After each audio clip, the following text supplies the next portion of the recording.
Bismillahirrahmanirrahim. Assalamualaikum warahmatullahi wabarakatuh. Halo semuanya, perkenalkan saya Siti Nur Saida dari kelas E2 Manajemen dengan MPM 10121663, mahasiswi dari Universitas Teknologi Digital. Dalam video ini saya akan memaparkan materi mengenai al-mawani min ma'rifatillah atau penghalang dalam mengenal Allah. Video ini dibuat untuk memenuhi salah satu tugas evaluasi akhir semester mata kuliah Pendidikan Agama Islam dengan dosen pengampu Bapak Maman Suryaman SEME dan Ibu Naisiti Nur Ajijah SE. Baik, untuk mempersingkat waktu, langsung saja pada pembahasan yang pertama. Nah, secara garis besar, terdapat dua hal yang menghalangi manusia dalam mengenal Allah. Yang pertama yaitu marudu syahwat, yang mana berkaitan dengan penyakit hati berupa nafsu dan kesenangan, serta perilaku yang tidak terpuji. Lalu, yang kedua ada marudu syubhat. Nah, berbagai hal yang menimbulkan keraguan, yang mana lebih banyak berkaitan dengan masalah akal dan logika. Adapun yang termasuk dalam marudu syahwat atau sifat yang berasal dari penyakit syahwat antara lain adalah sebagai berikut. Yang pertama ada al-fisku atau kefasikan. Fasik adalah orang yang senantiasa melanggar perintah dan larangan Allah, yang bergelimbang dengan kemaksiatan serta senantiasa berbuat kerusakan di bumi. Mereka hanya memikirkan kehidupan dunia saja, tidak memikirkan kehidupan di akhirat nanti. Mereka juga disibukkan oleh harta-harta dan anak cucu mereka serta segala yang berhubungan dengan kesenangan duniawi. Juga mereka lupa kepada Allah, maka Allah pun membiarkan mereka bergelimbang dalam kesesatan, lupa hakikat dirinya, dan pada akhirnya semakin jauh dari jalan yang dirodainya. Seperti firman Allah yang artinya, dan janganlah kamu seperti orang-orang yang lupa kepada Allah, lalu Allah menjadikan mereka lupa kepada mereka sendiri. Mereka itulah orang-orang yang fasik. Quran Surat Al-Ashr surat ke-59 ayat 19. Orang-orang yang fasik itu sebenarnya mengetahui mana yang hak, mana yang batil, mana yang baik, dan mana yang jahat. Namun ia tidak melaksanakan yang benar dan yang baik itu, melainkan ia melaksanakan yang batil dan yang jahat. Sifat dan perilaku seperti itulah yang akan menghalanginya dari mengenal Allah Ta'ala. Lalu yang kedua ada al-kibru atau kesombongan. Kesombongan merupakan suatu sikap di mana hati seseorang ingkar dan selalu membantah terhadap ayat-ayat Allah Ta'ala, yang mana dijelaskan dalam Quran Surat Al-Mu'min ayat 35, yang artinya yaitu orang-orang yang memperdebatkan ayat-ayat Allah tanpa alasan, yang sampai kepada mereka amat besar kemurkaan bagi mereka di sisi Allah dan di sisi orang-orang yang beriman. Demikianlah Allah mengunci hati orang yang sombong dan sewenang-wenang. Quran Surat Al-Mu'min ayat 35. Maka dari itu, Allah menerangkan hukum-hukumnya bagi orang-orang yang menutup hatinya untuk menerima kebenaran wahyu, yaitu bahwa ia akan menutup hati mereka. Lalu yang ketiga ada az-zulmu atau kedoliman. Allah Ta'ala menerangkan bahwa orang yang paling dolim ialah orang yang telah sampai kepadanya peringatan Allah, telah sampai pula kepadanya ayat-ayat Al-Quran dan petunjuk Rasul. Kemudian mereka berpaling dari ajaran dan petunjuk itu karena angkuh dan penyakit dengki yang ada di dalam hatinya. Sikap dolim seperti inilah yang menghalangi mereka dari mengenal Allah Ta'ala. Mengenai sifat dolim ini, Allah Ta'ala berfirman dalam Quran Surat As-Sajdah ayat 22, yang mana artinya, dan siapakah yang lebih dolim daripada orang yang telah diperingatkan dengan ayat-ayat Tuhannya, kemudian ia berpaling daripadanya, sesungguhnya kami akan memberikan pembalasan kepada orang-orang yang berdosa. Keempat ada al-kizbu atau kedustaan.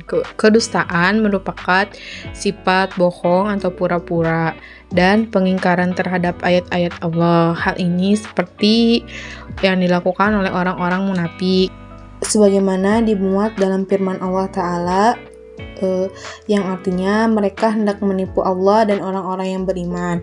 Padahal mereka hanya meniru dirinya sendiri, sedang mereka dalam keadaan tidak sadar, dalam hati mereka ada penyakit, lalu ditambah Allah penyakitnya. Dan bagi mereka siksa yang pedih disebabkan mereka yang berdusta. Quran Surat Al-Baqarah ayat 9 sampai 10. Dan yang terakhir di sini ada kathratul ma'asyi, yang mana artinya banyak melakukan perbuatan maksiat.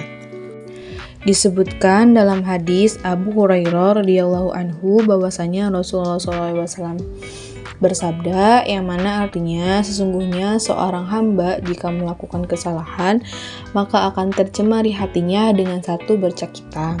Jika ia menghentikan kesalahannya dan beristighfar atau memohon ampun serta bertaubat, maka hatinya menjadi bersih lagi. Jika ia melakukan kesalahan lagi dan menambahnya, maka hatinya lama-kelamaan akan menjadi hitam pekat. Inilah yang dimaksud dari ar-ro'on, yang mana artinya penutup hati, yang disebut Allah dalam firman-Nya dalam Quran Surat Al-Mutaffifin ayat 14. Sesekali tidak demikian, sebenarnya apa yang selalu mereka usahakan itu menutupi hati mereka. Hadis riwayat Tirmidzi nomor 3334 dan Ahmad nomor 2 atau 297. Orang yang banyak melakukan maksiat pasti akan terhalang dari mengenal Allah Ta'ala. Na'udzubillahi min dzalik. Nah, setelah pemaparan penjelasan mengenai marudus syahwat, kemudian di sini saya akan memaparkan materi terakhir mengenai marudu asyubah. Dalam hadis riwayat Imam Bukhari yang berbunyi, yang halal sudah jelas dan yang haram juga sudah jelas. Namun di antara keduanya ada perkara yang syubhat atau samar yang tidak diketahui oleh banyak orang. Maka barang siapa yang menjauhi diri dari yang syubhat berarti telah memelihara agamanya dan kehormatannya. Dan barang siapa yang sampai jatuh atau mengerjakan pada perkara-perkara syubhat, sungguh dia seperti orang pengembala yang mengembalakan ternaknya di pinggir jurang yang dikhawatirkan akan terjatuh ke dalamnya. Hadis riwayat Imam Bukhari. Seperti yang sudah dijelaskan tadi, Rasulullah SAW dalam sebuah hadis riwayat Imam Bukhari mengingatkan umat Islam agar menjauhi dari perkara yang syubhat. Orang yang menjauhi syubhat artinya sudah memelihara agama dan kehormatannya. Adapun yang termasuk dalam marudu syubhat antara lain adalah yang pertama ada al-jahlu, kejahilan atau kebodohan. Yakni tidak mau memikirkan ayat-ayat Allah Ta'ala, baik ayat-ayat kauliyah yang tersurat dalam Al-Quran maupun ayat-ayat kauniyah yang tersirat di seluruh penjuru alam semesta. Inilah yang menyebabkan terhalangnya manusia dari mengenal Allah Ta'ala. Mereka tidak mau menggunakan potensi diri mereka untuk memikirkan ayat-ayat Allah Ta'ala, sehingga ia dicela dalam Al-Quran dengan ungkapan. Lalu yang kedua ada al-irtiyab atau keraguan-raguan. Hal ini disebabkan karena sedikitnya ilmu dan ma'rifah atau pemahaman. Bisa dikatakan pula keraguan-raguan ini lahir dari kebodohan. Begitulah orang-orang munafik selalu berada dalam kondisi terombang-ambing antara iman dan kafir. Lalu yang ketiga ada al-inhiraf atau penyimpangan, yang mana manakala manusia tidak mau berpegang teguh kepada petunjuk Allah Ta'ala, tidak mau berkomitmen melaksanakan tuntunannya, bahkan mereka malah mengikuti hawa nafsu dari akal pikirannya, maka pada saat itulah hatinya akan keras membatu. Nah, terhijablah petunjuk Allah Ta'ala darinya, ia pun melangkah semakin jauh dari jalan yang lurus, sehingga tak mampu mengenal Allah Ta'ala dengan benar. Hal seperti ini atau penyimpangan ini pernah dilakukan oleh orang-orang Yahudi pada masa lalu. Lalu yang terakhir di sini ada al-ghaflah atau kelalaian. Dalam poin pertama telah disebutkan bahwa jika manusia tidak menggunakan potensi dirinya untuk memahami ayat-ayat Allah Ta'ala, maka mereka akan terhalang dalam mengenal Allah. Hal ini dikarenakan kebodohan mereka itu membuat mereka lalai dan lengah.